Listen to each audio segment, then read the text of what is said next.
Le stage FDF1, feu de forêt niveau 1, est une étape obligatoire pour un pompier s'il veut intervenir sur des feux de forêt. Un stage de ce type s'est déroulé dernièrement à Niederbronn. Des pompiers, venus de toute l'Alsace, se sont retrouvés dans le cadre de ce stage qui s'est clôturé avec une manœuvre de nuit. Retour en arrière sur ces 4 jours. L'ensemble du groupe en avant.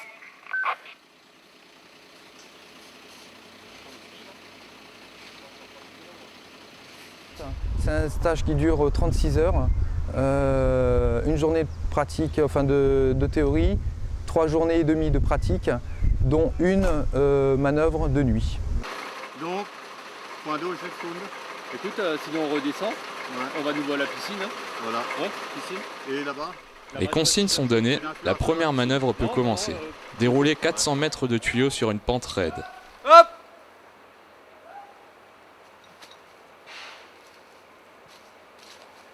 C'est destiné à aller avec tous les engins du groupe le plus loin possible en termes de tuyaux. Donc 440 mètres, c'est le maximum qu'on puisse faire. Et ça consiste en fait à aller chercher les petits feux qui sont en hauteur sur les crêtes, comme c'est le cas maintenant, pour aller éteindre parce qu'on n'a pas d'accès pour les camions. Ouvrez. Ça vient. Et tu me dis combien tu as à la pente?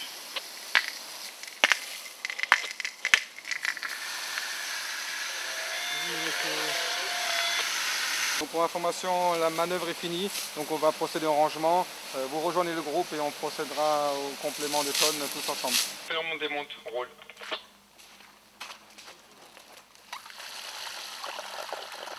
Bon, donc là aussi pour le rangement maintenant, hein, qu'on fasse la bonne logique.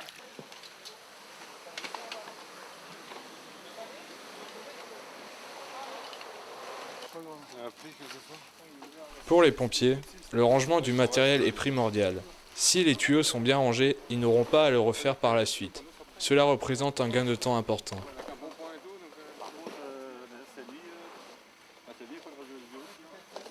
Comme c'est un exercice, les pompiers ont droit à une pause avant le bilan. En situation réelle, ils doivent être opérationnels pendant 24 heures. Qu'est-ce qu'il y a? il y a du chocolat. Donc j'ai envie de dire, très bon déroulement dans l'ensemble. On a vu que le tuyau avançait doucement, mais continuellement. Il n'y a pas eu de stop, on y va, c'était en continu. À la rigueur, l'eau, elle arrivait tout juste avec vous en même temps. Hein.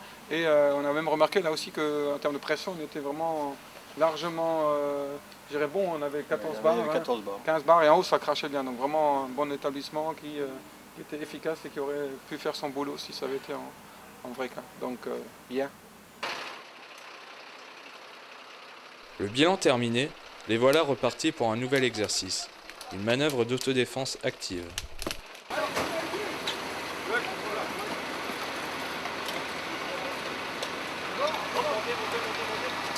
C'est une manœuvre qu'on réalise lorsque le groupe est en difficulté, qui n'a plus possibilité de retraite. C'est une manœuvre extrêmement difficile et risquée à faire. On est là pour sauver le personnel et après le matériel. Donc c'est une manœuvre d'autodéfense active. Autodéfense, pourquoi? Parce qu'on fait une espèce de carapace. On met des moyens hydrauliques qui permettent d'attendre que le feu passe et de protéger le personnel à l'intérieur des cabines. Et on ouvre les lances.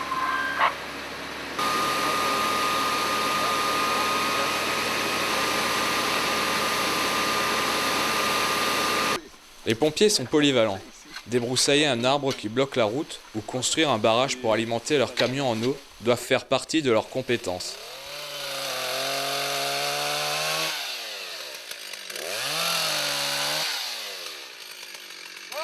Donc on ne peut plus progresser. Le but étant d'arriver jusqu'à notre objectif, que le groupe puisse passer. Donc chacun prend du matériel de forestage, en particulier les tronçonneuses, pour dégager l'arbre. Façon de surplus, de toute façon. La MPF, elle est prête? Il y a encore une fuite là-bas. Hein. Vous avez vu là-bas? Là, regarde là.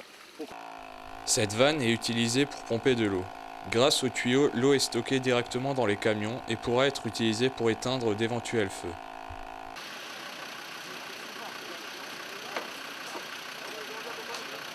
En pause, les pompiers relâchent la pression. Le stress disparaît et se met en place un esprit de famille et de camaraderie. En général, les pompiers, c'est quelque chose qui est très... c'est un travail d'équipe, c'est pas personnel, quoi. C'est vraiment, il y a une hiérarchie, mais c'est l'équipe qui travaille et qui fait le travail, quoi. Sans équipier, et surtout en feu de forêt, si tu travailles pas en équipe, si vous travaillez pas en équipe, vous pouvez pas réussir. Dernier exercice, la manœuvre de nuit, étape obligatoire pour tous les stagiaires FDF 1. Le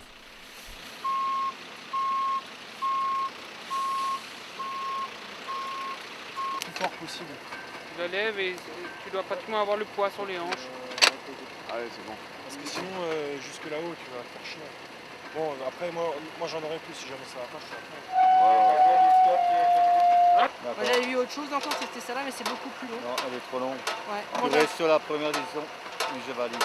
Tu valides. Ouais. Et la mise en place de la MPA, je propose ça. Ouais. Par contre, tu m'informes de la structure du pont. Ouais. Ah, c'est bon. De 2. C'est bon. De 3. Ouais. De 4. Si c'est bon, en avant. Tu m'informeras. Les lunettes là, c'est la nuit. Par contre, ceux qui suivent, hein, suivez par engin. En même temps, vous pouvez tirer sur la ligne. Avec ces balises, les pompiers peuvent se repérer la nuit dans leur ascension.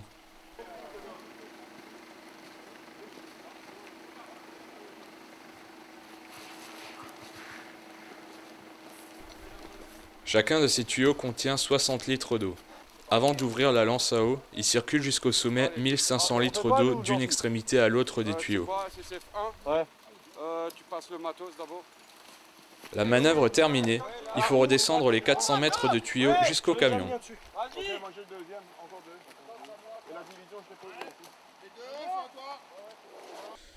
Au final, le capitaine s'avère être très satisfait de cette manœuvre de nuit. Les stagiaires ont selon lui fait preuve de rapidité, de précision et de courage pour effectuer à bien cet exercice.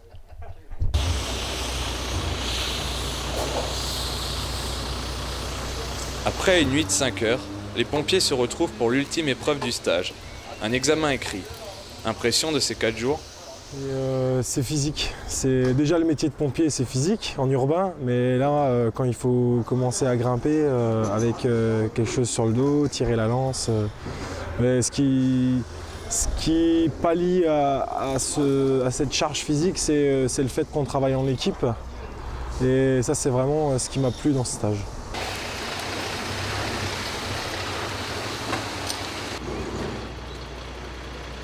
Au final, ces journées ont-elles leur importance? Elles sont nécessaires et essentielles.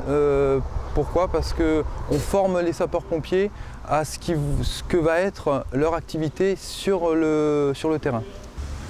Et pour le capitaine, ça n'est pas sa première fois. Oh, ça remonte à bien une dizaine d'années.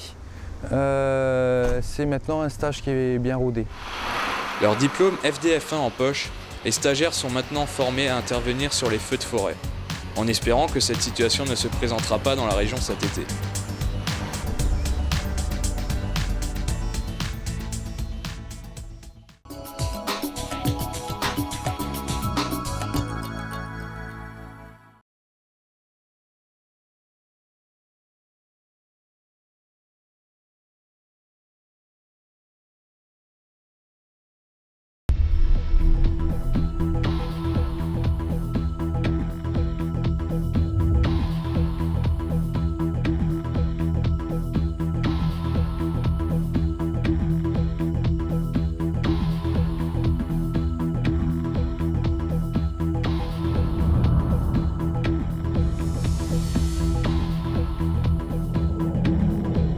Bienvenue dans l'actu, au sommaire présentation de la générosité des hommes du Lions Club de Niederbronn-les-Bains, nouvelle balade en forêt en compagnie de Raymond Blaise à la découverte du pin de Hanau, mais tout de suite, présentation des dernières réalisations de la commune du Tenhofen.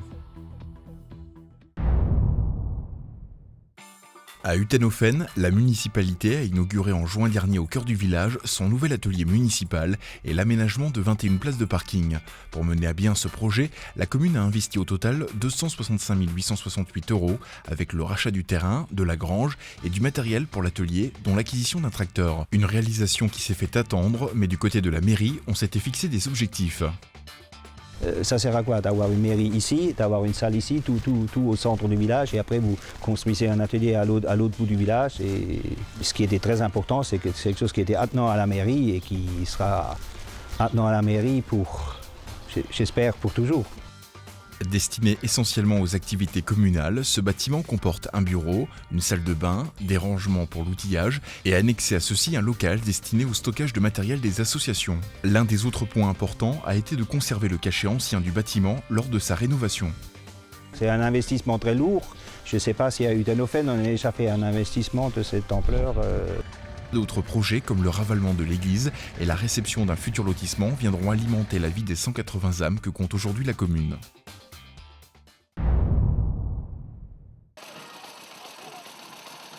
Le week-end du 20 et 21 juin, les nostalgiques de Belle Auto avaient rendez-vous au 7e Grand Prix d'élégance qui s'est déroulé à Niederbronn-les-Bains. Organisé tous les 2 ans, ce rendez-vous avait pour thème cette année de l'ère du cheval à l'ère automobile. Dans les coulisses de cette organisation, le Lions Club, une association locale qui rassemble 23 membres bénévoles et qui fêtera en 2010 ses 25 ans d'existence. Dans le monde, le Lions International est l'un des clubs services importants avec 1 350 000 membres. Rencontre à présent avec l'un de ses présidents, rentré dans le lyonisme en 1972 et adhérent au club de Niederbronn-les-Bains depuis 4 années. Il nous parle de la mission première de ces hommes, que l'on appelle aussi les lions. Servir, c'est notre devise, we serve. Alors nous servons. Alors ici à Niederbronn, nous servons beaucoup et nous sommes véritablement acharnés à servir. Au-delà des frontières de Niederbronn-les-Bains, ces lions au grand cœur sont sur tous les fronts pour soutenir tout projet ou individu confronté à un manque de moyens. L'an passé, par exemple, le Lions Club local a participé à la réussite d'actions sociales telles le financement d'interventions de clowns et l'acquisition d'un minibus destiné aux résidents de maisons de retraite du territoire. C'est un travail d'équipe, il n'y a absolument rien de personnel là-dedans. Si les membres ne sont pas d'accord pour faire quelque chose, on ne le fait pas. Je dois remarquer que malgré une moyenne d'âge de 58 ans de notre club, les plus dynamiques sont les plus anciens. Comme à son habitude, les membres de l'association se sont retrouvés fin juin autour d'une cérémonie pour la passation de pouvoir entre présidents. Un événement qui se produit chaque année et qui vise ainsi à apporter un dynamisme différent d'année en année à la tête de l'association. Pour autant, être le chef de la troupe n'apporterait aucun privilège. Absolument pas, il faut rester humble. Il faut rester discret, parce que lorsque l'on donne quelque chose, si vous n'êtes pas discret, ça ne va pas. Par contre, il faut faire savoir qu'on est là. À cette occasion, certains membres se voient récompensés de différentes distinctions, allant jusqu'au statut de compagnon de Melvin Jones, nom du fondateur en 1917 du Lions Club International. Un trophée qui souligne au plus haut niveau la fidélité, la présence et les actions menées par l'adhérent. La bonne volonté et la présence. On n'a pas besoin d'argent. Spécialement, on a besoin surtout de dons de soi. Et ça, c'est avec le cœur. Lors de cette passation de pouvoir, Jean-Jacques Moser a remis à son successeur Patrick Rassenberger la charte du Lions Club de Niederbronn-les-Bains. Un symbole qui vise à illustrer l'ensemble des actions passées et celles à venir, comme par exemple le grand chantier de la création de centres d'accueil de jour pour les malades d'Alzheimer. Et si vous souhaitez soutenir cette association, notez l'adresse de leur site internet www.lionsclub-niederbronn.com.